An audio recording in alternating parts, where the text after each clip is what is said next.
The weather. It's there every day. Sun, wind, and rain are basic to life. But sometimes the weather is more than just that. Sometimes it's stronger, violent.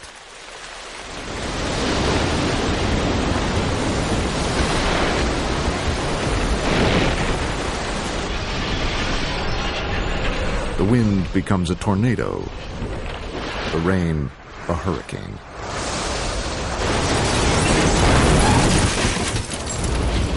The Earth's atmosphere, for a moment, makes it uninhabitable.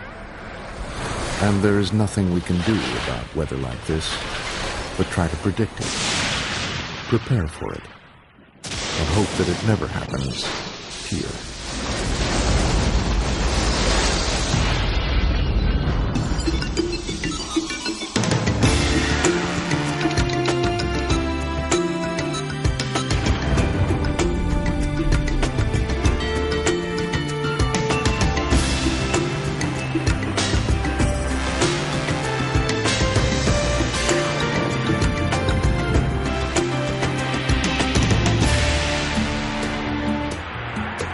There is one thing without which the Earth would be a lifeless, naked rock. It's the atmosphere, or more specifically, the bottom 7 miles known as the troposphere. 7 miles high, about 25 times the height of the Empire State Building, the level where most airliners fly, a gassy bubble surrounds a planet 8,000 miles in diameter. And that bubble is saturated with water vapor, millions of gallons of it, about as much as in the Gulf of Mexico. Higher up, among huge ranges of temperature, there are further layers: the stratosphere, the mesosphere, and the thermosphere. All our weather happens in the lowest level, the troposphere.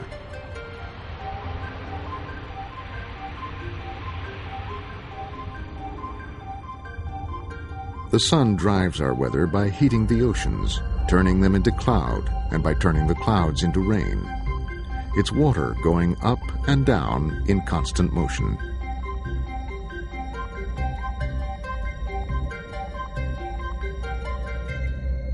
Meteorologists like Helen Young track this motion and the changes it causes, trying to predict what's going to happen next. It's all about the basic ingredients of weather. There's 3 things that you need to get weather. And the 3 things are air, you need heat, and you need moisture. Because our atmosphere is really just a giant heat engine transferring all those elements in the air from one place to another. Everywhere, the same basic ingredients are mixing, and what they produce can be a sunny day, a gentle breeze, a shower of rain, or a killer storm. What each day brings to people is a lottery. If it's a day for extreme weather, someone will probably die. Every year, storms kill tens of thousands of people. In the worst years, maybe 500,000. Recently in Venezuela, a violent rainstorm set off mudslides, which buried villages and caused 50,000 deaths. They're tragic, but killer storms aren't new. Towns in medieval Europe were swept away. Millions were killed in vast floods in Asia in the 1800s. And in just 1 century, North America was hit by both drought and blizzards. This is the biggest hitter of all, and something that strikes several times every year. It can be hundreds of miles wide and often last more than a week. Hurricane, typhoon, cyclone. Different names from different languages, all referring to the same churning, murderous mass of waterlogged air, with power equivalent to all the world's nuclear armories. In fact, in World War II, more damage was done to the U.S. Navy by weather than any enemy. In December 1944, the U.S. 3rd Pacific Fleet accidentally sailed into the center of a typhoon off the Philippines. 3 destroyers capsized, 146 planes, and 800 men were lost.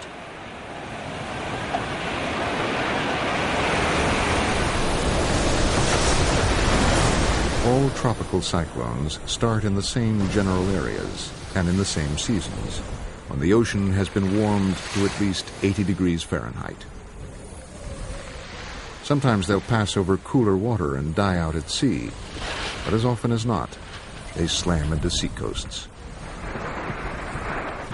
Greg Holland studies the power of tropical storms.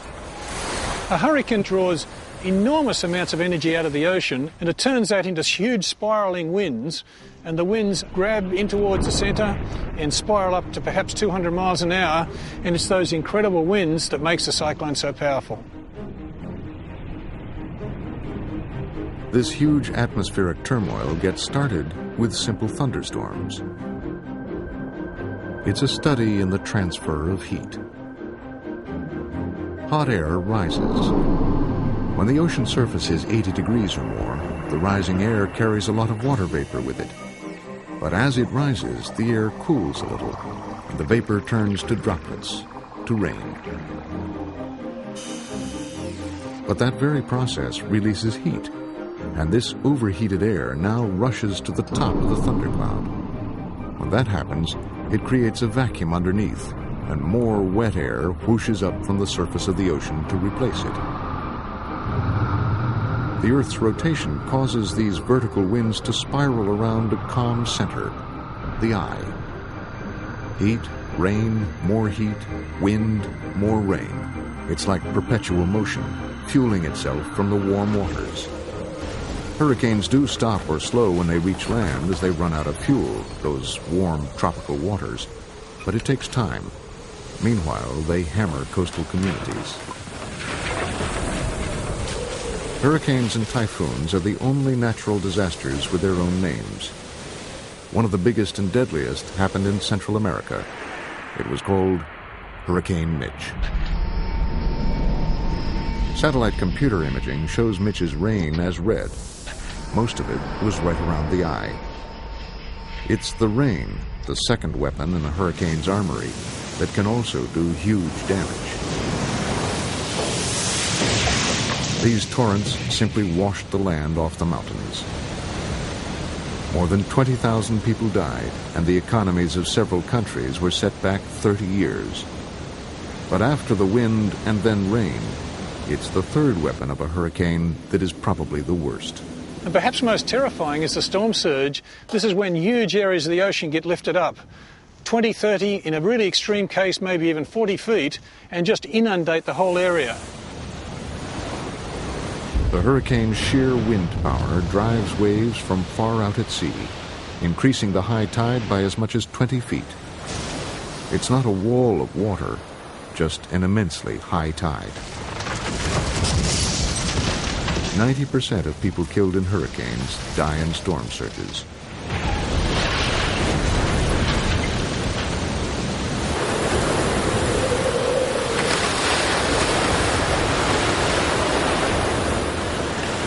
But not everyone can just abandon their homes as the sea surges in. Sue Myers and her family took their chances at home in Fort Walton, Florida. We noticed that the water was up on our sliding glass doors at just like a wolf trying to get in. It was angry, angry water. The glass broke, and the water was ankle deep, and then shin deep, and then knee deep, waist deep. They moved upstairs, and for the duration of the hurricane and for a few days afterwards, their second story and those of their neighbors were islands.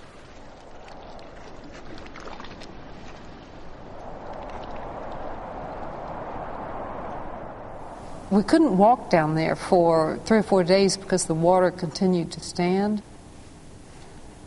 There was debris everywhere. Big holes were in the walls. There were water lines where the storm surge had come in. This is the aftermath of a surge of 14 feet above the tide line. That's what happened at Fort Walton. And though the property damage was enormous, no one was killed. Hurricanes can't be stopped, but their movements can be predicted, and people can be warned. Research is so advanced, in fact, that scientists can look right inside some hurricanes. With this computer simulation at Goddard Space Center in Maryland, it's possible to actually manipulate the hurricane's image. By moving the storm with an electronic glove and watching with 3D glasses, scientists can change wind speeds and ocean temperatures and learn what makes a hurricane grow or die. Then when a real hurricane comes along, simple observations can increase warning times. And that's all that can be done.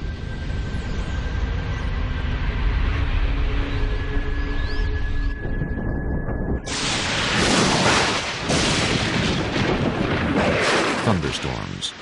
Like it or not, every year in the U.S., lightning strikes 40 million times. They, too, have a season. Thunderstorms are most common in summer months because you've got that heat from the sun, that extra heat that you find in the summer months. And when you get the heat arriving at the ground, you find the air rising. And as air rises, it cools, it condenses, and it produces what we know as a cloud. Clouds are just great floating ponds or lakes of water vapor. But what turns a normal cloud into a thunderstorm cloud is another matter.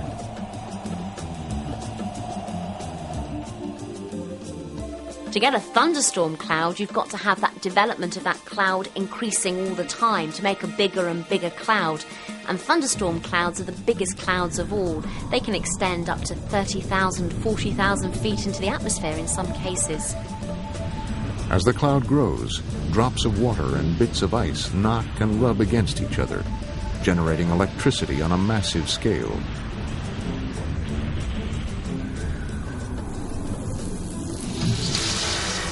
Just as in a battery, the electricity organizes itself into opposite poles.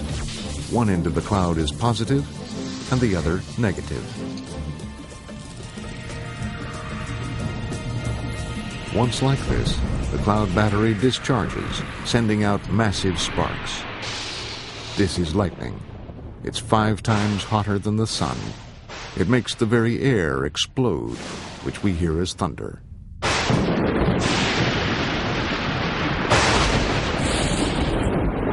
The air is full of electrically charged ions, and the lightning passes from one ion to another as if along a wire, giving each bolt a different shape.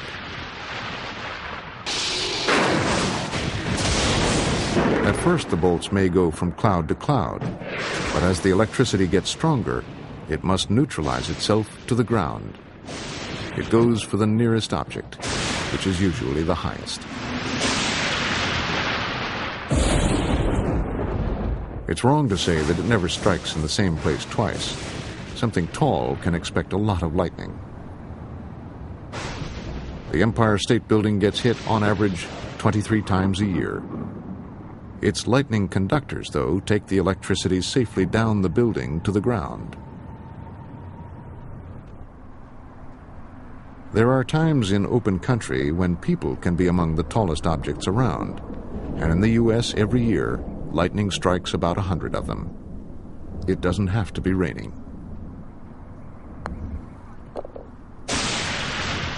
If you are struck, the chances are that the lightning will leave you shocked and burned, but still alive. That's because the electricity usually just passes over your skin. If the strike is big, it does kill, by getting into the body and stopping the heart. This is a bad idea. 1/4 of all people killed by lightning were standing under a tree at the time. Trees are lightning magnets, and when one is struck, the electricity fizzes off it in all directions. The best place to head is perhaps not the first place you'd think of. It's the car with windows up. The body attracts lightning, yes, But metal also conducts lightning away from anything inside and into the ground. Houses, though, aren't so safe. Every year, dozens of people are struck while inside their homes. I heard this loud crash, bang, as if it were the sound of a .45 caliber gun. Simultaneously, I saw the flash of a blue-white light come out of the corner of my eye.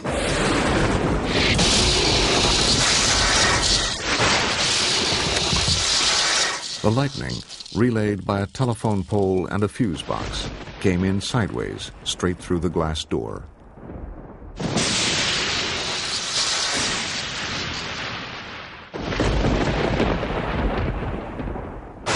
Houses, in fact, are festooned with lightning attractors.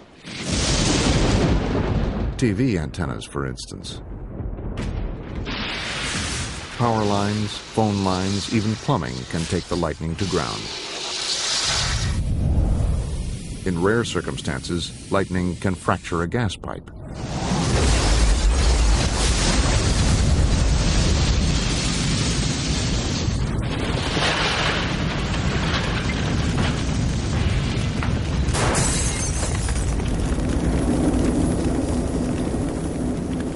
It was a lightning-sparked gas explosion that set fire to an apartment house in Atlanta. The miracle was that everyone living there got out safely. Atlanta that day was hit by a blitzkrieg of lightning. Due to unusual weather conditions, thousands of bolts shot out of the sky, and buildings burned all over the city. It was all part of the billions of dollars in damages inflicted by clouds that turned themselves into colossal batteries.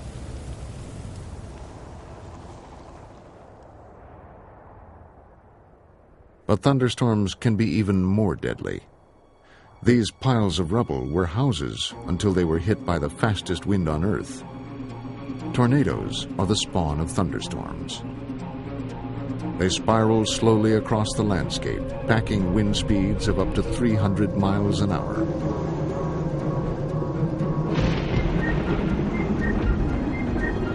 There are about 1,000 tornadoes a year in the U.S., and on average, 80 people a year die in them.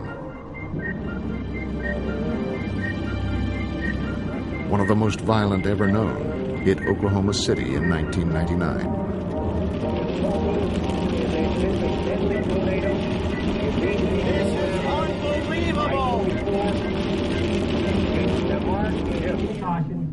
In the suburb of Moore, the Carlin family was following the storm on television. It was getting even bigger and bigger, and I started noticing that it was heading our way. The easiest thing to say, it's moving from Newcastle to Moore. You should have already taken your tornado precautions in the Moore area, southwest Oklahoma City. I told my wife, it's time, we've got to go. The kids were really getting scared because they thought it was basically right there and we weren't going to make it to the shelter in time.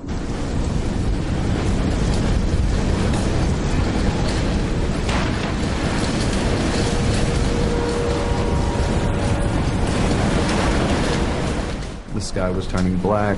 The clouds weren't any clouds like I had seen before. And you could hear the tornado sirens going off and everything else, and all of a sudden you hear this, it's almost like a rolling thunder that just did not want to stop.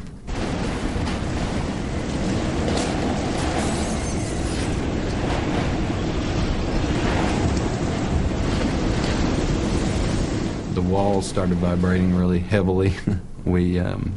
I didn't expect that, and I'd never been in an earthquake or anything like that before, and you could actually feel it coming.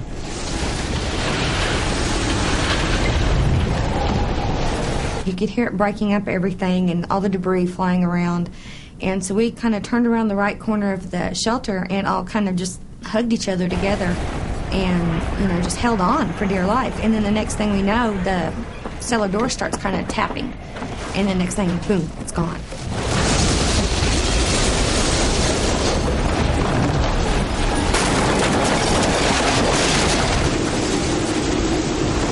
I could hear the destruction. I could hear everything being torn up, glass broken. I looked up into where the door was, and you could see straight up inside of it. I could see debris flying around. But actually to see one go over you and actually look up inside of it, it gave me a sight that I'll never forget in my life.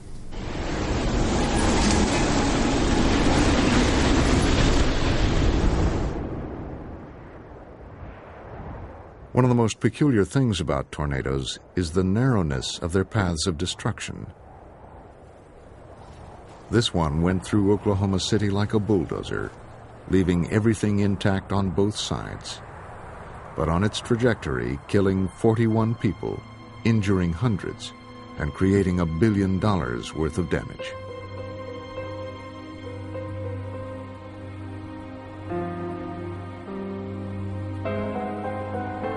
Scott and Susan Carlin lost everything. We, walked out of this cellar and it's just like everything's gone. Everything that we've had for 10 years of being married was trashed. It's like, it's just so hard to replace everything.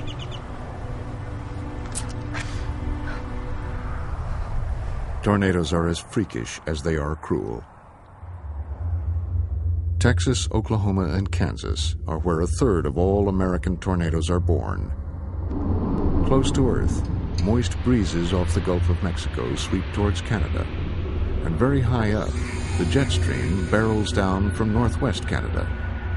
Sandwiched between is a layer of dry, warm air from the southwestern deserts. The sun heats the ground and evaporates the water from the Gulf breezes, creating thunderclouds. They rise until they hit a ceiling known as a lid, which keeps the thunderclouds from rising further.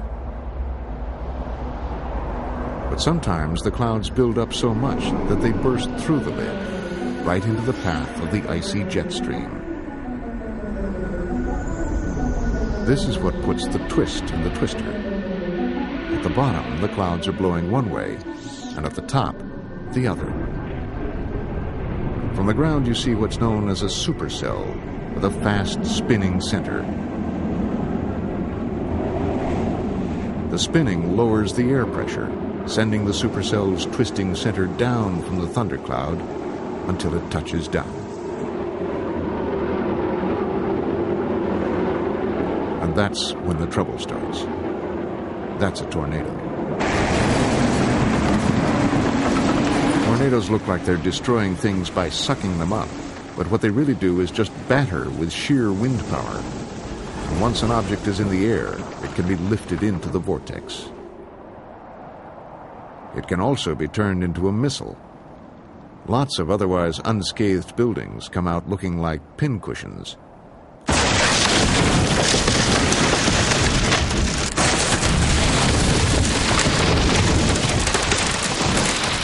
A lot of damage could be prevented if houses could be built to withstand the things that tornadoes hurl at them.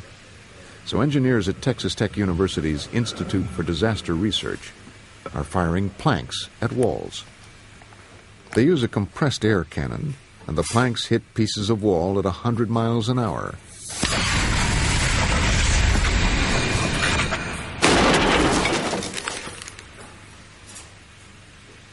What they've discovered is that walls of wood, brick, and concrete block are all easily punctured. Only reinforced steel deflects the planks.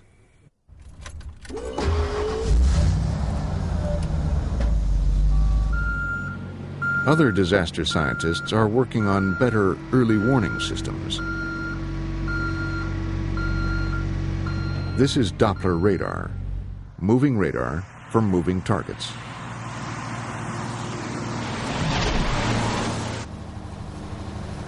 If we waited for tornadoes to come to us with a stationary radar, we would get very old waiting for that to happen because they're very, very rare.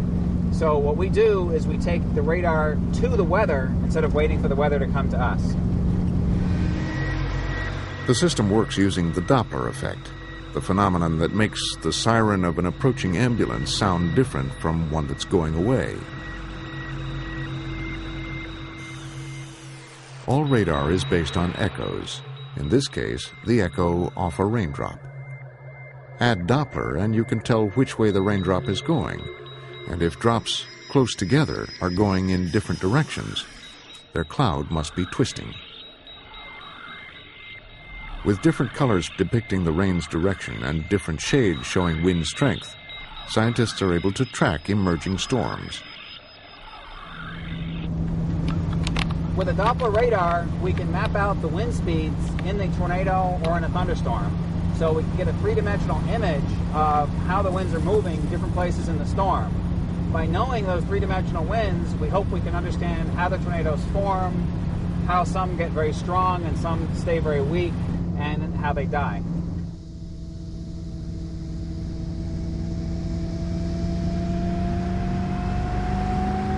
We had the Doppler on wheels very, very close to the Oklahoma City tornado when it was very near its peak strength.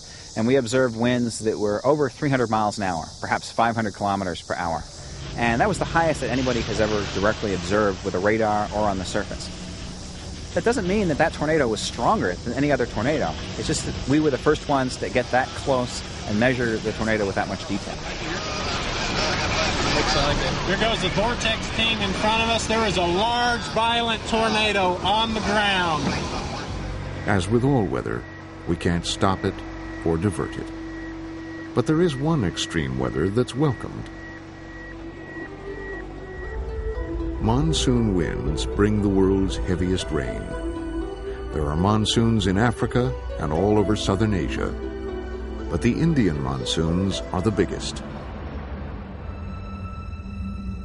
They start with an extreme absence of rain.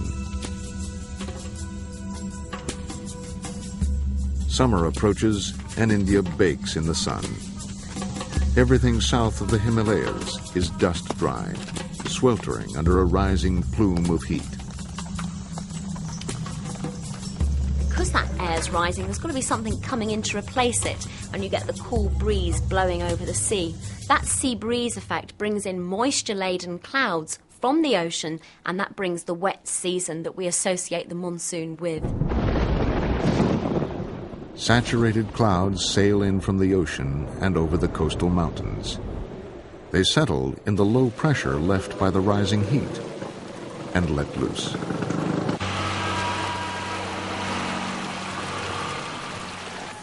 Unlike other extremes of weather, the monsoons are predictable.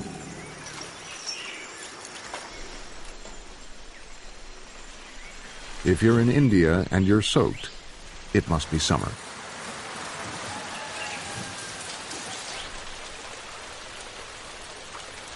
Life isn't easy during the season of the world's hardest rain, but it does make the crops grow. The catastrophe, in fact, is the occasional year when the monsoons don't come. Eventually, the monsoon winds carry the clouds to the slopes of the Himalayas, where they stop until they're all rained out.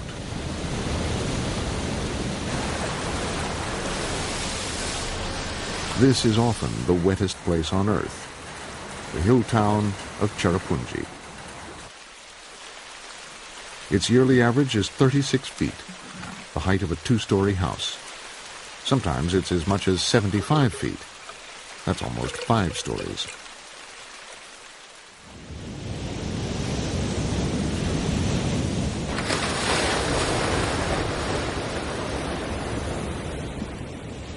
Often the mountain rivers burst their banks, and all the monsoon rain that didn't fall in the lowlands now comes to them as floodwater. And it really is as high as a house. You might be able to predict when a monsoon will come, but how much rain it will bring is still a matter of luck and the whims of the weather.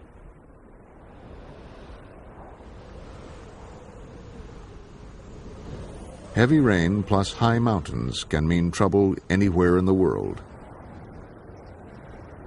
The Alps, steep sides of heavily populated valleys, natural bowls. This is the Swiss town of Brig, at the bottom of one of the Alpine bowls. It's a picture postcard place with magnificent scenery. But in 1993, an enormous rain cloud sailing in low got trapped against that scenery and dumped its full load of water, and the bowl began to fill up. A flash flood is the result of a lot of rain over a large area being funneled into a small area. And what makes a flash flood so destructive is its suddenness. One moment, Brig was normal, if rainy, and the next moment, a giant river was crashing through it at a rate of 10 feet a second.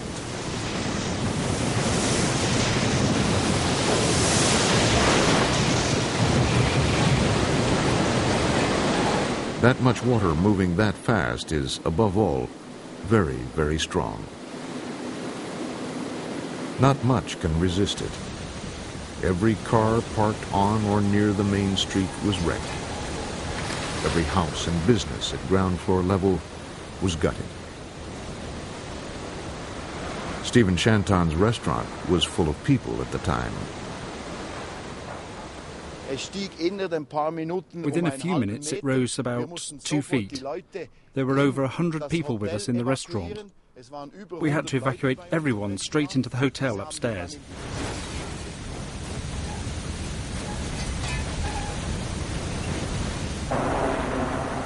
Rescue helicopters had to pluck people off rooftops and out of trees. They did a good job. In the end, only 2 people were killed.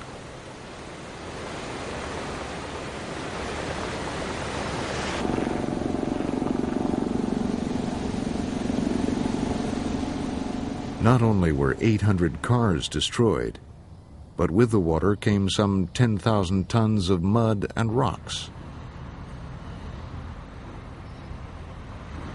And that had to be cleaned up. The water poured off the mountainsides for 12 hours. Cleaning up the damage took months and cost $500 million. The calamity that hit this little Swiss mountain town began hundreds of miles away over the Mediterranean Sea.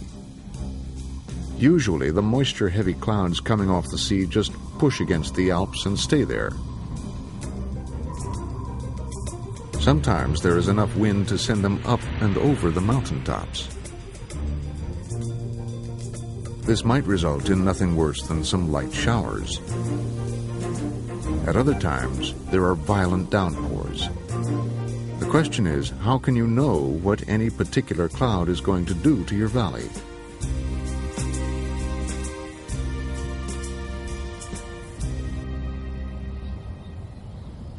To figure this out, scientists went up among the clouds for a closer look.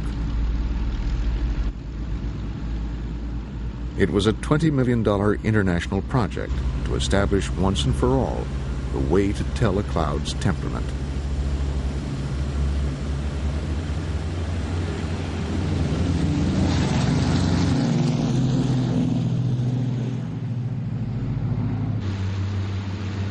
With scientists and equipment from all over the world, the intention was to fly right into some of the most violent rainstorms. The movements of the air towards the Alps is important to understand the dynamics of the storm.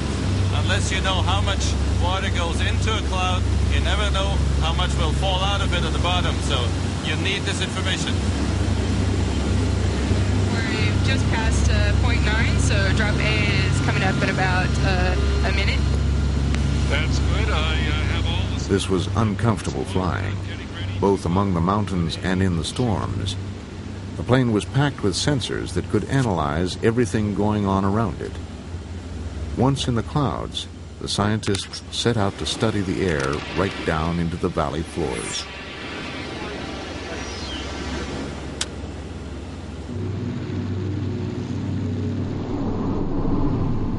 They dropped weather-sensitive capsules called radiosondes, which analyzed the air all the way down and sent measurements back to the plane.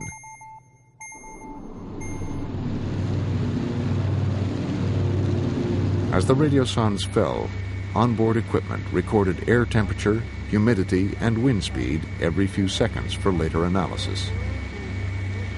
It looks good.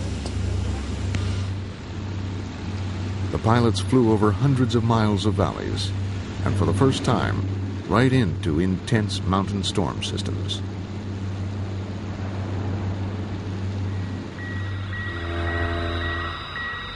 While some of the scientists were looking at the storms from the inside, others were getting an extra dimension from radar on the ground.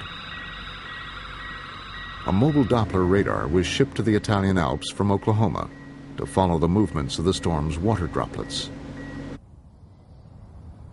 The project's two headquarters were in Innsbruck and Milan. Scientists at each site correlated all the measurements, seeking answers. Screens showed different air pressures and temperatures, and most importantly, the humidity within the storm. They discovered that the worst storms are the slow ones. One of the most important findings is that it's not the big storm that's causing all these problems. It can be just ordinary heavy rain going on for hours and hours on end. Big storms have a tendency to move through an area. They look dramatic, but they have not so much of an effect if they move. Now, the Alps have the effect of locking these storms into place. So even a quite ordinary storm can produce absolutely enormous amounts of rainfall over a small area. And if all that rain comes down into one river, this river is going to go overboard. Ever since there have been people in the Alps, they've been surviving flash floods, mainly by not living in places that flood too often. But flood-free places are running out. Based on this research, it will at last be possible to more accurately predict flash floods. And not only in the Alps, the principle can apply to all mountains, from the Rockies to the Himalayas.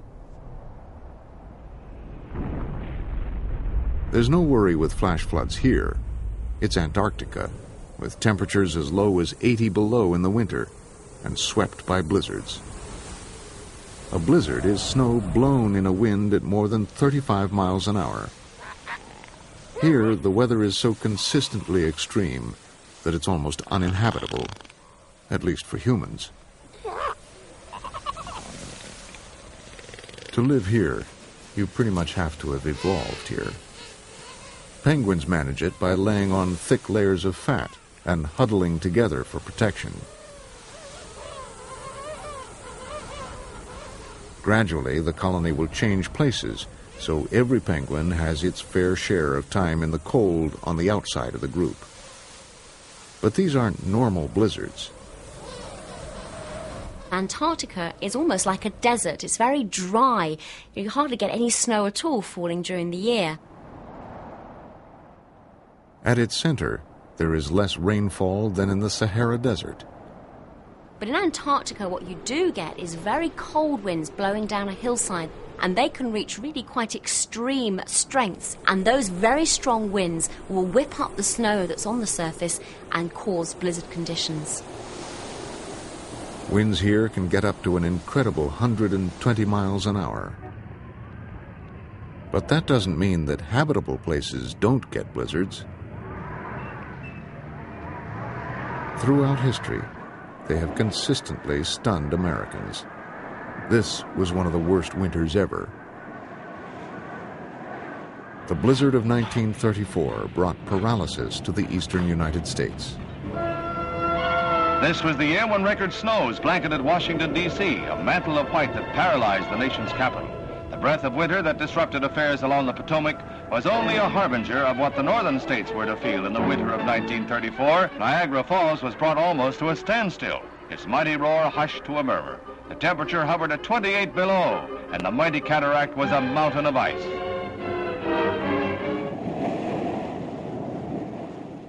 Extreme weather is often a story of very strong, conflicting winds.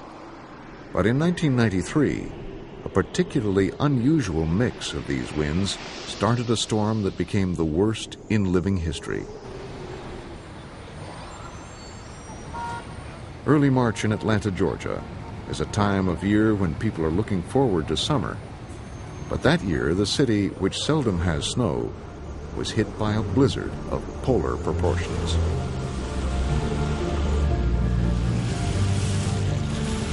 It came right in the middle of what had started as a normal spring day.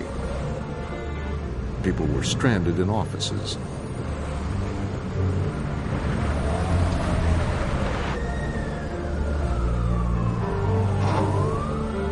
Some who tried to get home were marooned on the freeway.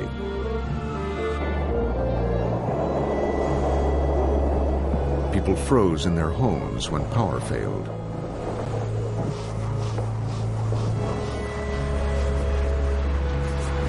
The blizzard raced northwards up the coast, hitting New York with gale-force winds that blew windows out of skyscrapers.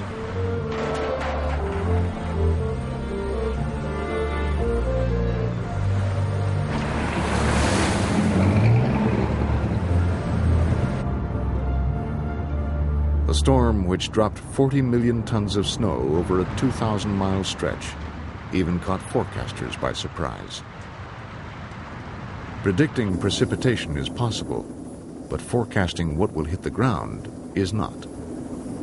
The air above the Earth doesn't necessarily have the same temperature profile. You can have bands of areas in the atmosphere going up above the ground that are different. So you might have a very cold layer at the surface. You might then find you've got a warmer layer above that.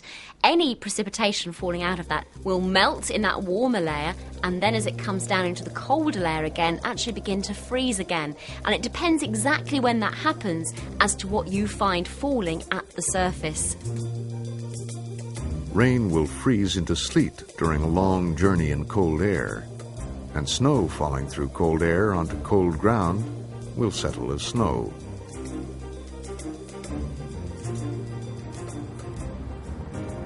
Ice storms are the treacherous result of rain falling onto very cold ground. Large droplets spread out on impact before freezing, coating surfaces with clear ice known as glaze. Ice storms are storms of attrition. This one built up over 2 weeks, gradually encasing everything in heavy, stubborn, deadening ice. Trees collapsed under the sheer weight. Power cables froze, their poles broken. Houses had no light or heat. But what could anybody have done about a storm as bad as this? The answer has remained the same throughout time.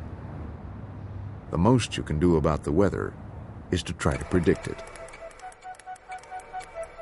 Many of these instruments are unchanged from the 17th century. In their day, they turned weather recording from an art into science.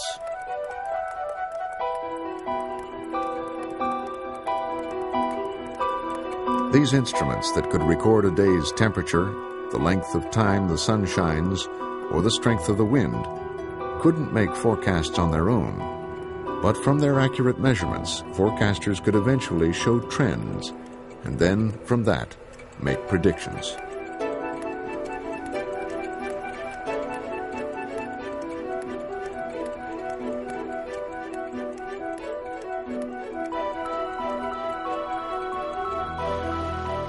A much later generation of instruments on weather buoys and weather balloons can give daily readings and tell a lot more about impending storms and the places they're likely to hit.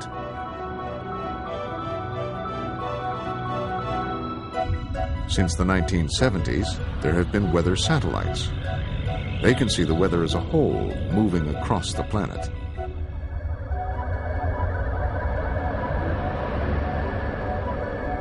Today, there is no chance that a hurricane can strike completely by surprise because of the satellites scanning large areas of weather. The limit of the prediction time for forecasters using them is 3 or 4 days. But now there's something even newer, although a lot about it looks distinctly last generation.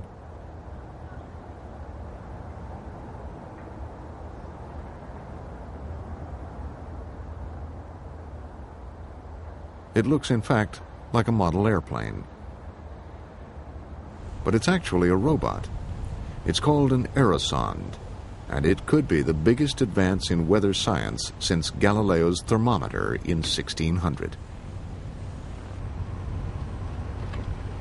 It's a simple enough machine powered by a gasoline engine, but an engine that can keep it flying for up to 4 days.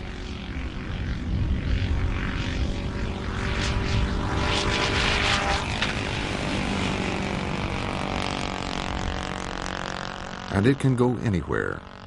It carries miniaturized weather sensors, is piloted by a satellite-linked computer, and flies wherever weathermen want it to fly, no matter how remote or turbulent, sending back every meteorological detail. It has already inspected hurricanes and tornado-generating thunderstorms. One of its inventors is Greg Holland.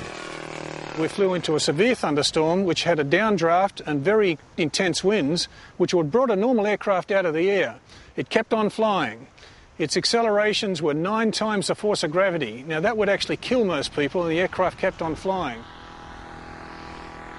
It has also done a non-stop flight across the Atlantic on 1.5 gallons of gas. Details about its own performance is part of the information the Aerosonde sends back. With that, operators can make sure it keeps flying. Ultimately, the idea is to send up Aerosondes by the fleet, transmitting such a totality of information to weather computers that every possible storm in the world can be analyzed.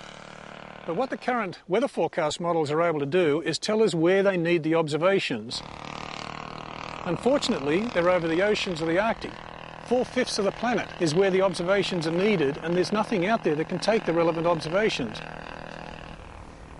Imagine 2,000 or 3,000 aerosondes up in the air being deployed to those areas and bringing back the observations, and suddenly we have a quantum leap in the weather forecasting capacity. 2,000 or 3,000 aerosondes gathering very detailed weather information could finally break that 3-day barrier in the human ability to predict weather, and of course, extreme weather. Someday it might be possible to know a hurricane or tornado is coming and where it will hit a week or 2 ahead. Then people could really get ready for it. No panicky fleeing or hiding in the cellar while the house blows away.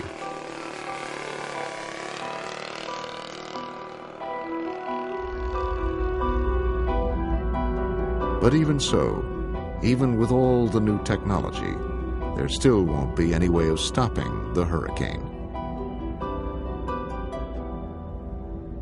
This is not to say, though, that humans haven't already affected the weather. Global warming may mean more violent storms. There's the potential for climate change to make our weather far more extreme. We certainly could see more thunderstorms forming in the future. We could see from that more tornadoes being spawned as well, and we could see more hurricanes forming. It's all quite speculative at the moment, but it certainly does look that our climate is going to be having quite a significant effect on our day-to-day weather as well.